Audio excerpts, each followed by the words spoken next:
até hoje ele inventou tanta história que tem gente que fala, não, mas ela teve um caso com ele. Ela teve não sei o quê. Não teve nada. Eu jurava que ela teve um caso com ele. Mas você e a galera do Flamengo e do Corinthians. Então, isso foi para restabelecer uma verdade que tá nos autos. Tá lá, as testemunhas, tudo, tudo, tudo.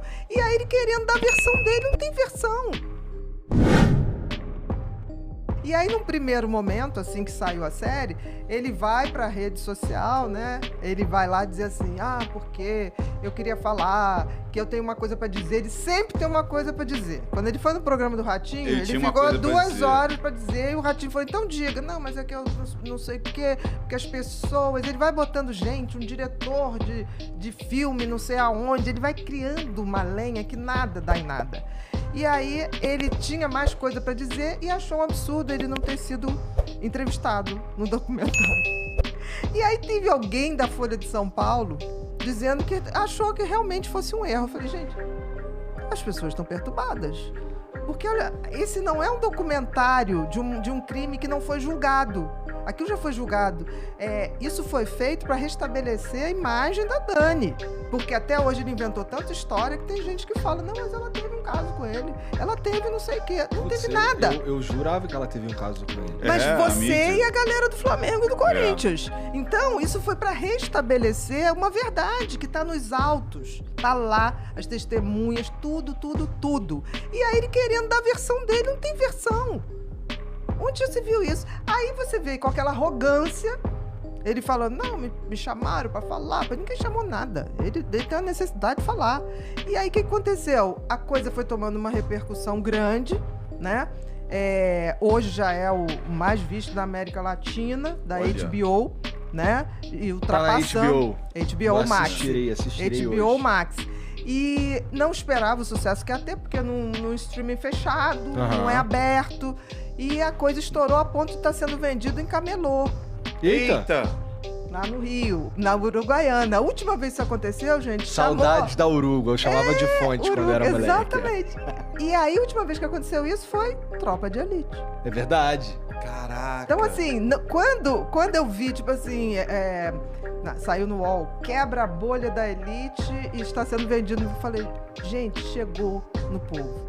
Chegou ali, né, a verdade. O que aconteceu? Ele, depois de falar isso, veio uma avalanche de gente. Ele foi, gravou, uma semana depois, um depoimento pedindo perdão. Que foi uma pressão da igreja, né? Eu fiz análise disso aí. Que não tem um sentimento de arrependimento. Dá pra ver que um cara é psicopata fazendo essas análises, cara? Muitos indícios. Muitos indícios. Você consegue ver. Você consegue ver muitos traços. Por conta disso, só fazer um paralelo, depois a gente volta para esse do discurso do perdão, lá do pedido de perdão. Um que me assustava muito, depois a gente pode continuar, é o do caso do Jairinho.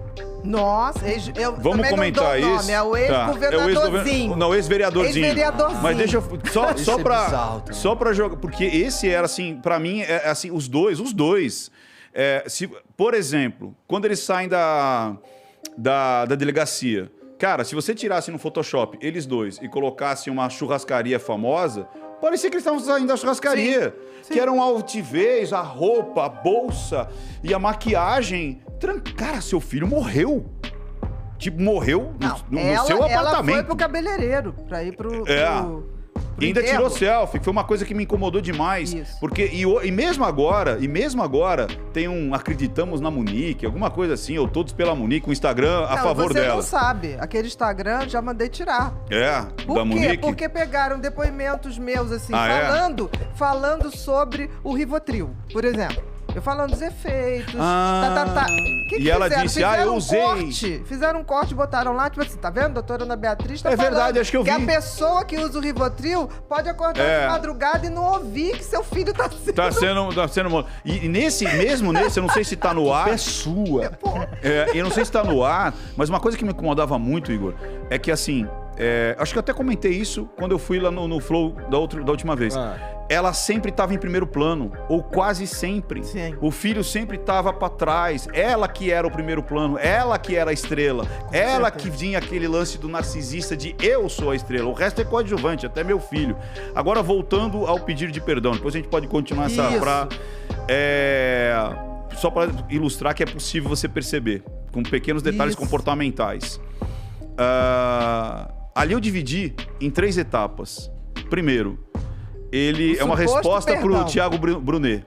Porque o Thiago Brunet deu uma chincha nele no pânico. Dizendo assim, porra, como assim? Esse cara não tem nenhum pedido de perdão e tal, não sei o que e tal. Não pede perdão à família? Aí ele deu uma lapada nele, dizendo assim, olha, em 2010 eu tentei pedir perdão, em 2012 eu tentei pedir perdão.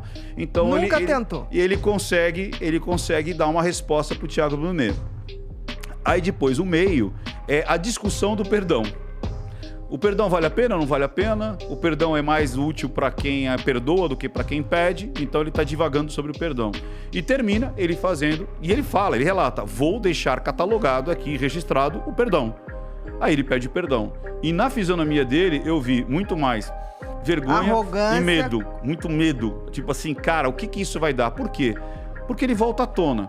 Ao mesmo tempo ele quer os holofotes, só que, cara, hoje existe a rede social. Então você voltar à tona com todo esse HBO, com toda essa história, e você vê... Os camelôs. Não, e outra, cara, eu quero perguntar isso pra doutora.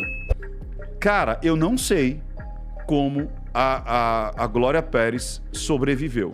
Porque pra mim você vê uma mulher destruída, uma mulher sem alma, no sentido de parece que ela vegeta, dá vontade de você entrar no vídeo, abraçar ela e catar... Posso te dar um abraço? Porque é destruidor o que aconteceu com essa mulher. E é tão interessante porque, assim, e a Glória é uma pessoa muito pulsão de vida, tá? A Glória é uma pessoa muito alegre, muito divertida. Mas ela mesmo diz, felicidade total, nunca mais. Mas eu serei alegre nos momentos que a vida me der essa oportunidade. E é uma coisa tão interessante que a Glória é uma das pessoas mais sensíveis que eu conheço. Assim, de sensibilidade, de texto, de... Ao mesmo tempo, sensível e frágil, ao mesmo tempo é uma leoa. Porque ela só conseguiu descobrir isso tudo porque, assim, quem foi atrás das testemunhas foi a Glória. Ela foi pra parada de Lucas procurar o cara, o tal do lavador, não era? Ai, meu Deus. Frentista do posto, né? Ela foi lá, as pessoas, eles mandaram todos embora, diziam que não tinham endereço. Aí um vigia do posto chegou e falou, se eu fosse senhora, eu procurava em tal lugar. Ela foi pra lá, pra favela, e ela ficou... Quando ela descobriu onde estava o cara, ela sentava na chuva ali e ficava a noite inteira. E o cara fugindo. Até que teve um dia que a mulher chegou e falou assim, entra, só quer tomar um café? Ela falou, eu vou me arrepender do que eu vou fazer, mas eu vou chamar fulano e ele vai aparecer. Eu não sei por que eu tô fazendo isso. Mas assim, ia sozinha pra lá. Sozinha. Eu me lembro que na época as pessoas falando, nossa, ela não tá bem, tá. Cara, aquilo fez ela viver. Porque ela sabia que tinha que limpar o nome da filha. Porque é um absurdo isso. É um absurdo.